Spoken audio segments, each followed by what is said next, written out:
Lur, selamat datang di Ngidul Ngalabu Film Cadel. Teman-temanku, dulurku, gimana kalian hari ini? Aman ya? Aman? Atau lagi kena masalah? Pilihan Anda tetap kuat dan bertahan atau menganggap masalah itu sebagai beban pikiran.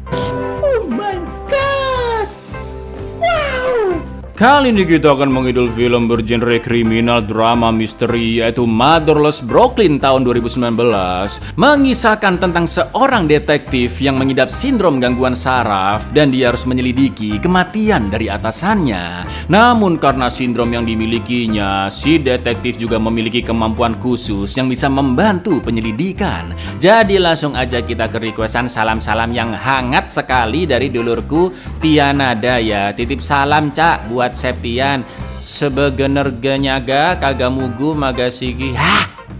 Monggo skecakan. What do we got? Gunshot in the back. Right. Okay, they're gonna fix you. Famoso, what is this?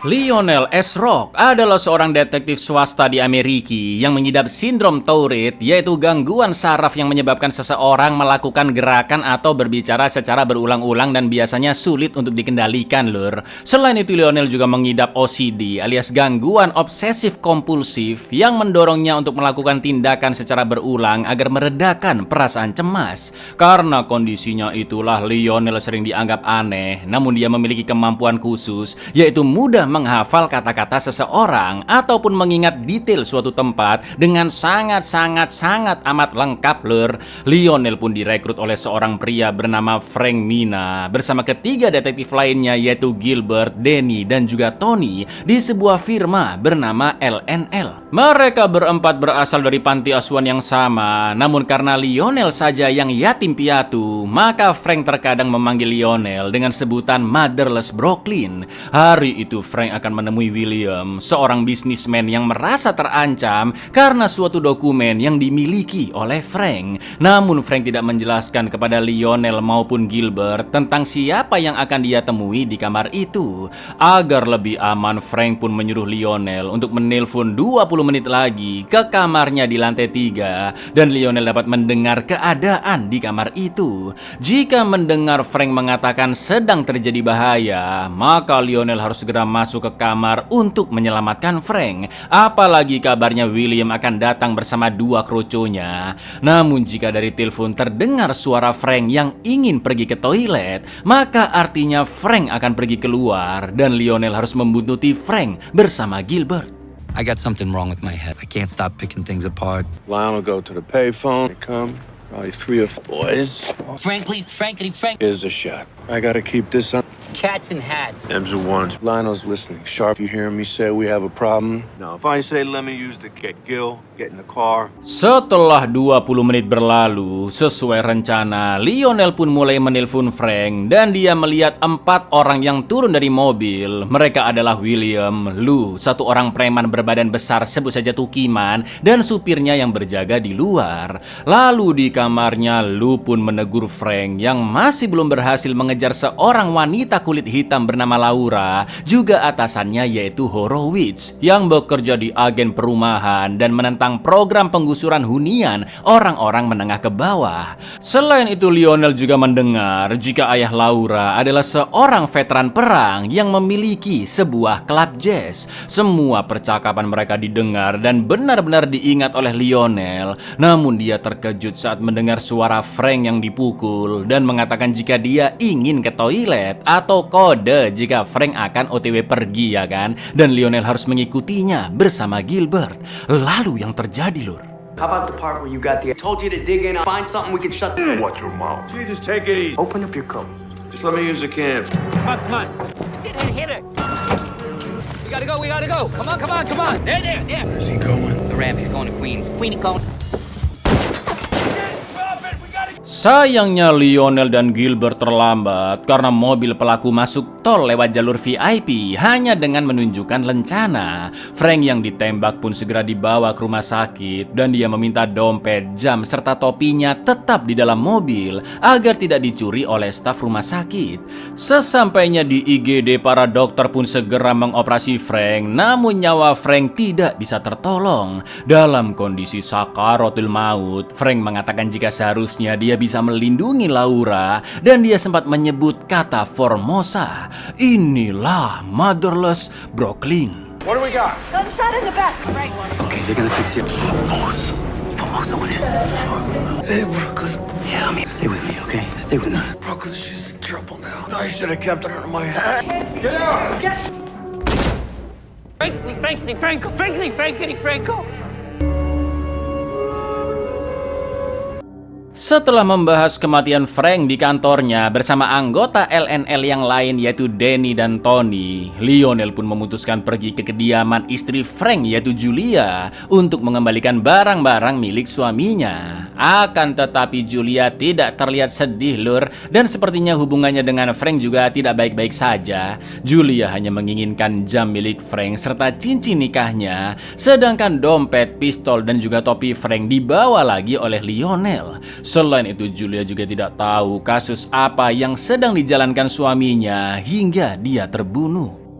Di lain tempat, Horowitz dan rekannya mendatangi pelantikan para pejabat New York yang salah satunya adalah kepala dinas pembangunan bernama Moses. Namun anehnya di hadapan publik, Moses menolak berjabat tangan dengan Pak Wali Kota. Lalu setelah acara pelantikan selesai, Moses pun memaksa Wali Kota untuk segera menandatangani berkas perencanaan kota miliknya. Good to have you aboard, Mo.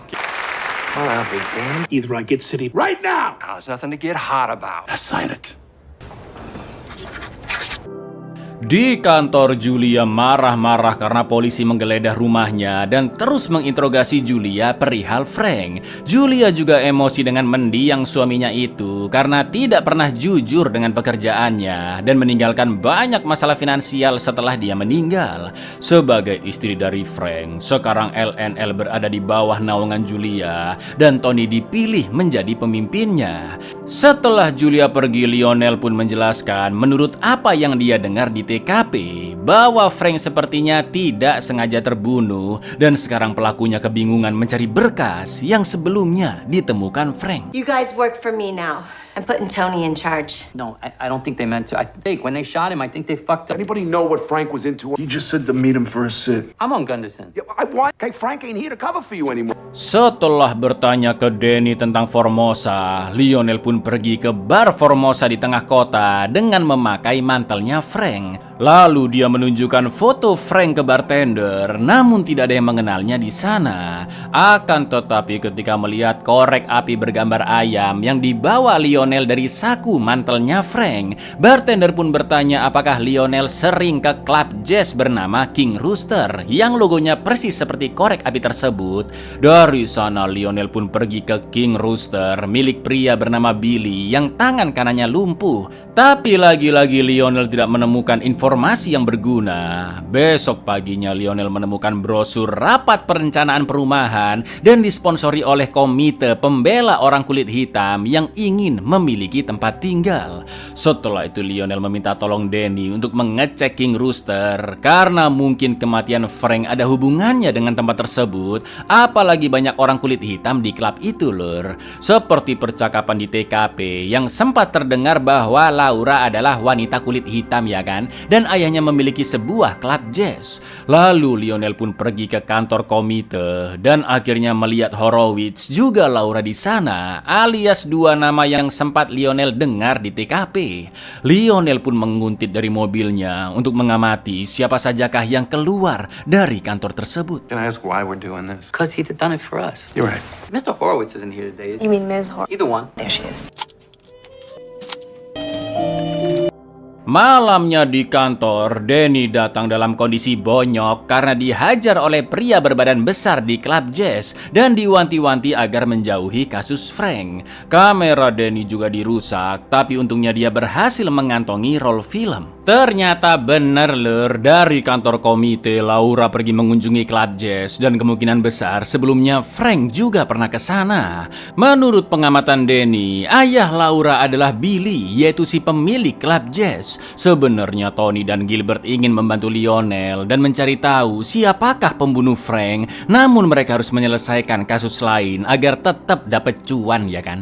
I'll tell you what, Freak Show. Gil and I will stay on the money. You and Danny keep it a little thin, no? We already ID'd her. We did. It's gotta be big they're going this. Don't you think I want to find out we find who did this? Keesokan paginya Lionel mengikuti Laura naik kereta dan dia terlihat menyebarkan brosur rapat perumahan ke orang-orang kulit hitam yang rumahnya akan digusur. Lalu sesampainya di ruang rapat, Lionel pun ngobrol-ngobrol dengan seorang wartawan dan diam-diam mengambil kartu namanya agar dia bisa menyamar untuk menyelidiki kasus Frank.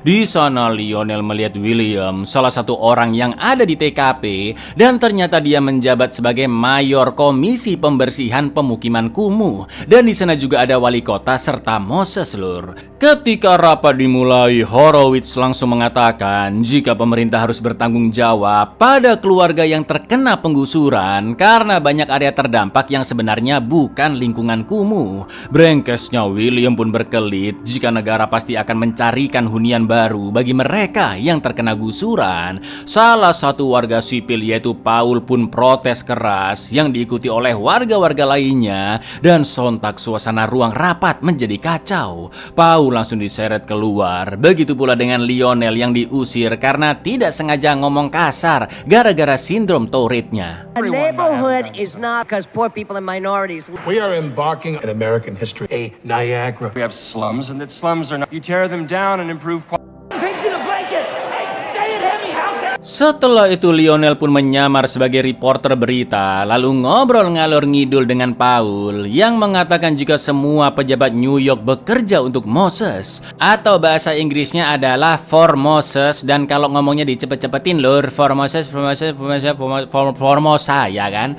Mendengar itu Lionel pun terkejut karena ternyata Paul banyak mengetahui informasi. Sambil makan seblak bareng, Paul pun mengatakan jika Moses menjalani banyak proyek tata kota dan dapat seenaknya menggusur area yang dia anggap kumuh, terutama pemukiman kulit hitam. Namun Moses tidak melakukan ini semua demi uang, tapi dia ingin mengendalikan area New York, dan Moses juga sudah menguasai Borough Authority alias BA yang artinya adalah pemerintah daerah, dan membuatnya semakin mudah menggusur wilayah-wilayah yang menurutnya kumuh dengan seenak jidatnya tanpa memikirkan kemana penduduknya akan dipindah. He used to have to fight, and now he goes anywhere, tears anything. And you know who he hates? He's going to seize every neighbor. This town is run by the borough, and the borough authority. Setelah itu Lionel pergi ke perpustakaan untuk mencari info tentang Moses, dan dia menemukan jika BA dipimpin oleh 4 orang. Mereka adalah William, Moses, dan 2 orang lagi.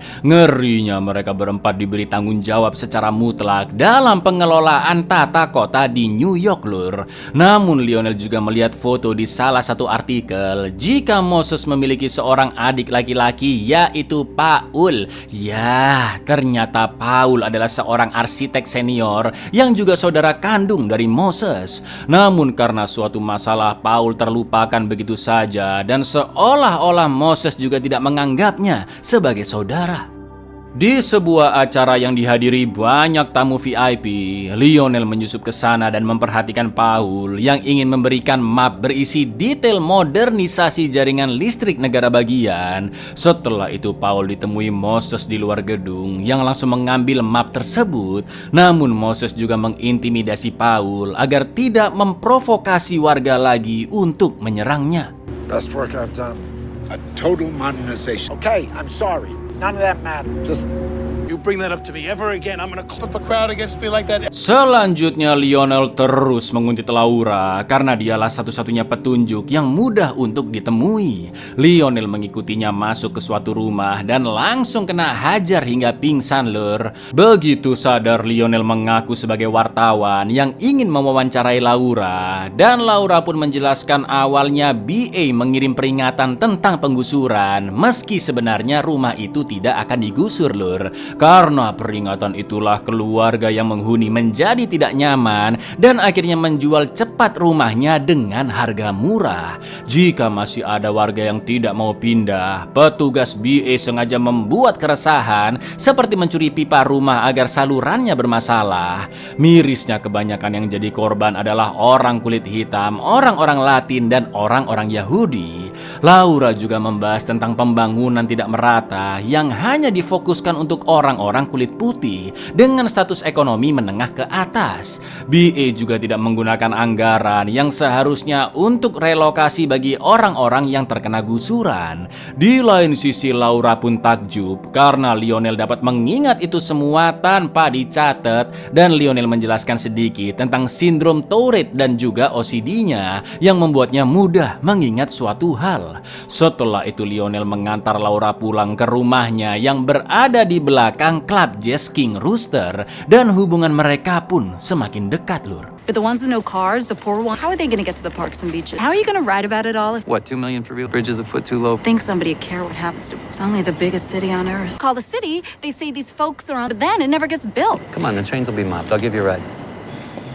There are those who are shattered. Sesampainya di King Rooster, Laura pun mengajak Lionel nonton jazz terlebih dahulu. Namun di sini sindrom Lionel terlihat agak parah karena dia merasa canggung lur.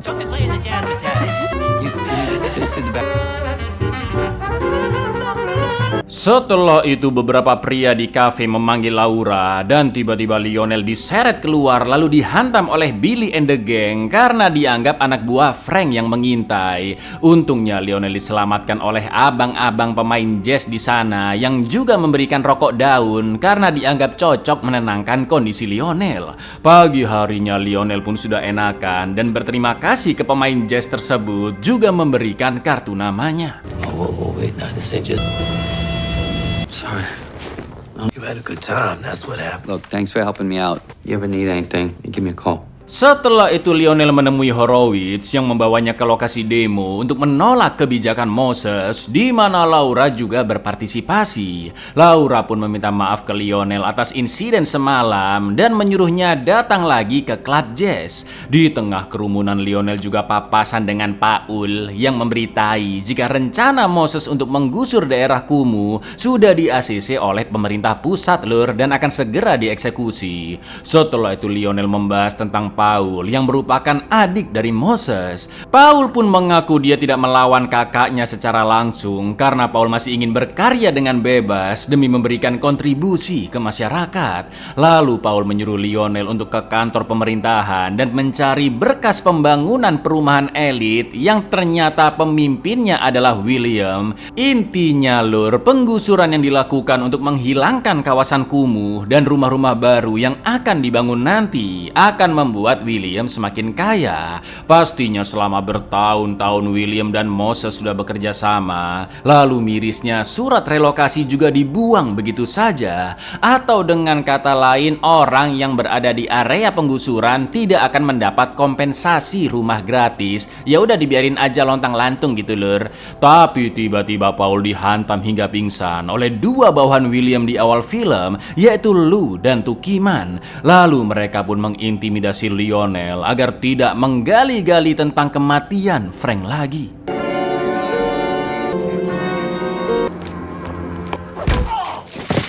And now you gotta go and make me do.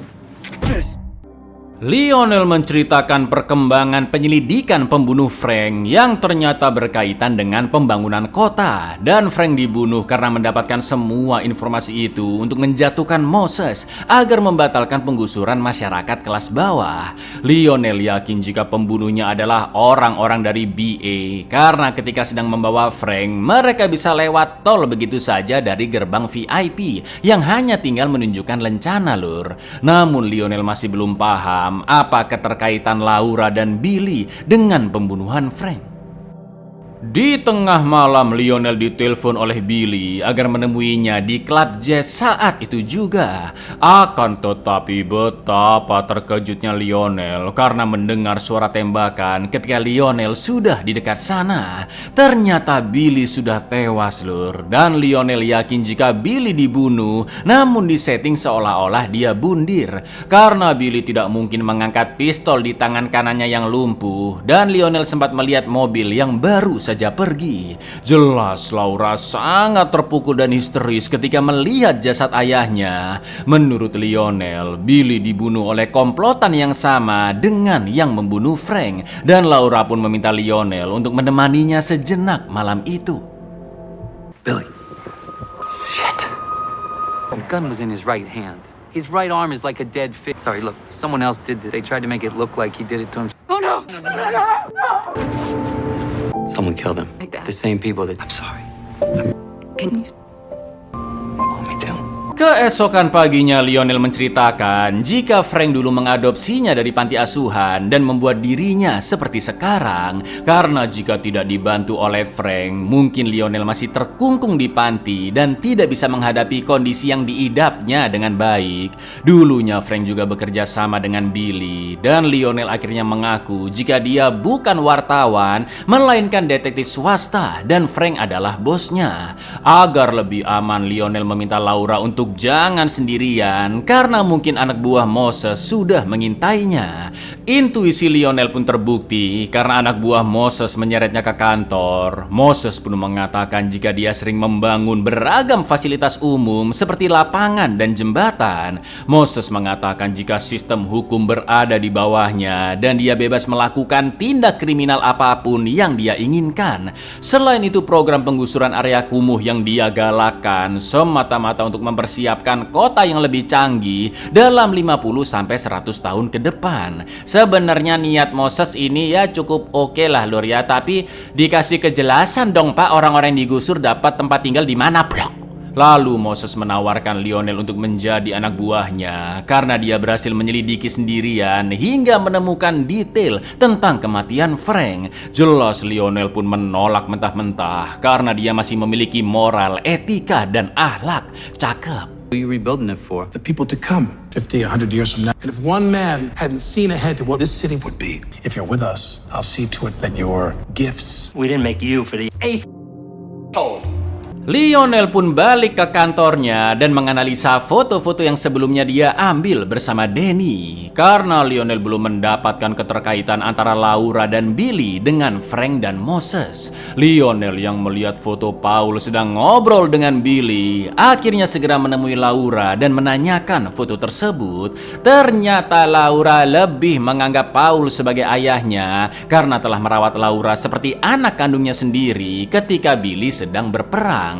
Lionel pun menyimpulkan bahwa Frank, Billy, dan juga Paul sedang berusaha menjebak Moses agar mendapatkan keuntungan. Gak pakai lama Lionel pergi menemui Paul di kediamannya dan menuduhnya telah berkomplot dengan Frank dan Billy untuk menipu Moses. Namun Paul mengatakan jika yang serakah dengan harta hanyalah Frank dan Billy saja. Lalu Paul menyuruh Lionel untuk mencari berkas yang disembunyikan Frank dan tadinya berkas itu akan digunakan untuk memeras Moses.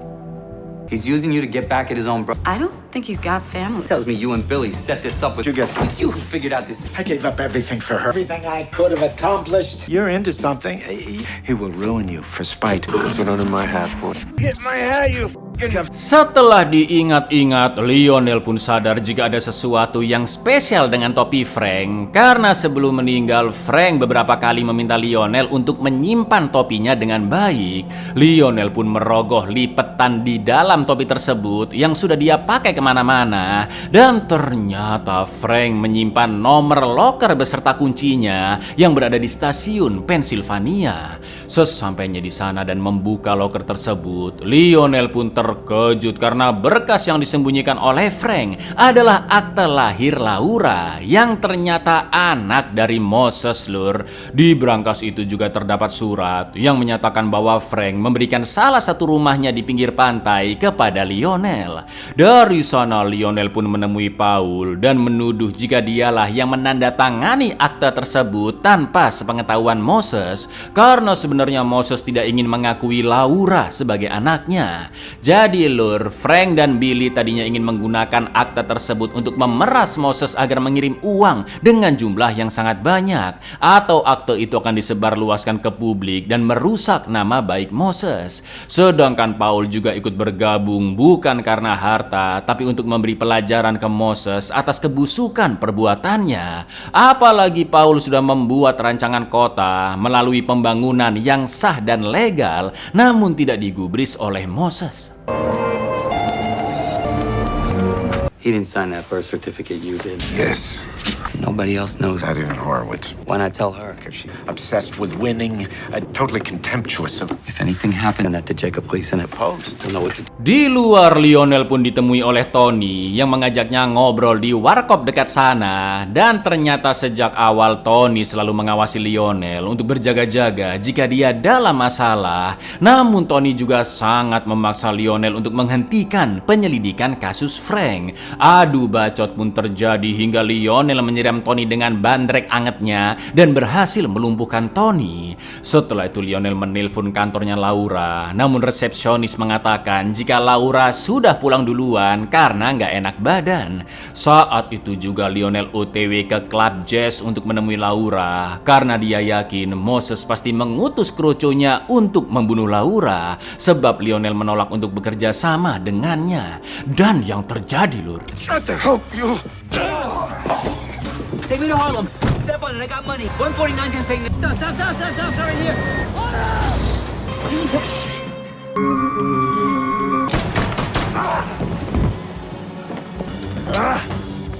No! No! setelah Tukiman mati, Lu sudah menunggu di rooftop untuk menembak Lionel. Untungnya Lu langsung dikeplak endasnya oleh si pemain jazz hingga pingsan. Lalu agar lebih aman, Lionel meminta bantuannya untuk membawa Laura pergi ke rumah pemberian Frank. Sementara itu Lionel menemui Moses di kolam renang untuk ngobrol empat mata dan membahas berkas akte kelahiran Laura. Moses menjelaskan bahwa dulu ketika masih muda dan sudah menjadi orang kepercayaan pemerintahan, dengan brengkesnya Moses memperkaos ibu Laura dan selanjutnya Moses sering membelikannya kebutuhan, juga menganggap ibu Laura seperti pacar. Tapi brengkesnya Moses mengatakan sebagai pejabat yang dipercaya oleh pemerintah, memperkaos wanita adalah hal yang lumrah dan ibu Laura hanya salah satunya. Pejabat yang berkuasa juga tidak akan takut mengorbankan orang-orang sipil demi mensukseskan proyeknya, seperti Moses yang akan menggusur pemukiman kumuh demi membangun perumahan serta fasilitas modern, dan keuntungannya akan akan masuk ke kantong Moses juga, Lur. Moses menganggap warga sipil hanyalah kutu yang bisa menjerit setiap saat, namun keputusan tetap ada di tangannya. Manusia biadab memang orang satu ini, ya kan, Lur? Mendengar itu Lionel pun sadar bahwa Moses adalah sosok yang sangat berkuasa, korup, serta kebal hukum, dan berkas akte kelahiran Laura tidak akan cukup untuk menjatuhkan orang selevel Moses di era tersebut.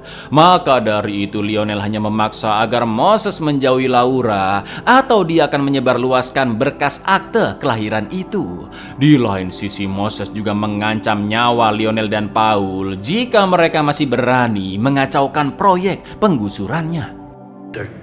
I moved on her then, but I treated her well. Power is feeling that you can do whatever you want enough. And if I want to some color and pal, I'm gonna do it. If you or my brother messes, I'll make her life worse than I've already made. Anything happens to her, I mail it. That's it. That's all of it. Setelah semua yang terjadi, Lionel paham bahwa Frank yang selama ini menjadi panutannya ternyata bukan manusia yang sempurna karena masih berani melakukan apapun demi uang. Lionel mengembalikan identitas wartawan yang telah dia ambil, juga menyertakan berkas-berkas bahwa ada salah satu rekan Moses yang nanti akan mengacaukan proyek penggusuran. Lalu film pun ditutup dengan Lionel yang duduk bersama Laura di rumah pinggir pantai, hadiah dari Frank untuk hidup damai berdua jauh dari kejahatan di kota yang tidak akan pernah selesai. Growing up, I always thought Frank was a hero. He was just a gumshoe trying to... was Frank's. Looks like it's mine now. Buyar, seperti kata Mbak Najwa Shihab Lur, bahwa keadilan jadi barang sukar ketika hukum hanya tegak kepada yang bayar. Assalamualaikum.